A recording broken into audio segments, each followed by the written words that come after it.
আমার দেখা একজন অতি সাহসী মানুষের নাম হলো হাসনাত আবদুল্লাহ, যাকে সবাই জার্সি ম্যান হিসেবে চিনে। সবসময় জার্সি পরে থাকতে ভালোবাসে ছেলেটা। অনেকে তাকে আবার ক্যাপ্টেন বলে। বাংলাদেশে তো আপনারা ক্রিকেটে, ফুটবলে অনেক ক্যাপ্টেন থেকেছেন। আমি মনে করি বাংলাদেশের ছাত্রদের ক্যাপ্টেন হলো এই হাসনাত আবদুল্লাহ।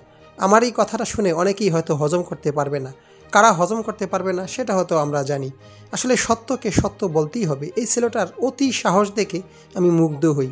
বাইরে রাজনীতি করতে গেলে দম থাকতে হবে, সাহস থাকতে হবে।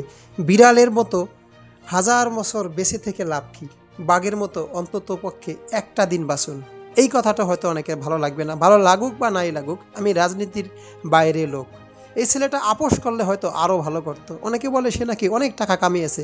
একটু প্রমাণ দেখাবেন আমাকে, তাহলে আমি বিশ্বাস করব। তবে এই ছাত্রটার সাহসে আমি মুগ্ধ। একজন হাসনাত আবদুল্লাহদের ডাকেই মানুষের রাজনীতি বাইরে থেকে রাস্তায় নেমেছিল। কোনো রাজনৈতিক দলের কথায় কি মানুষ রাস্তায় নামাতে পেরেছেন? আপনি সাধারণ মানুষ নামেনি, কিন্তু ছাত্রদের কথাই মানুষ নেমে এসেছিল। আমিও রাস্তায় নেমে এসেছিলাম, আপনিও নেমে এসেছিলেন। প্রতিটা গার্জিয়ান তার সন্তানের জন্য নেমে এসেছিলেন। সেই হাসনাত আবদুল্লাহকে ওনাকে আবার গালি দেয়। কারা গালি দেন সেটাও আমরা জানি।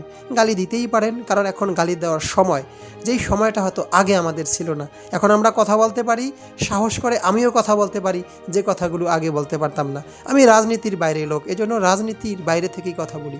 হাসনাত আবদুল্লাহ একজন ছাত্র নেতা, সেই হিসেবে তাকে আমার ভালো লাগে। কারা কারা তাকে ভালোবাসেন কমেন্টে লিখে জানাবেন।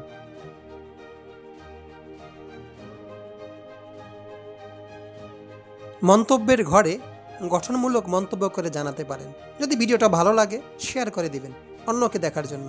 আল্লাহ হাফেজ।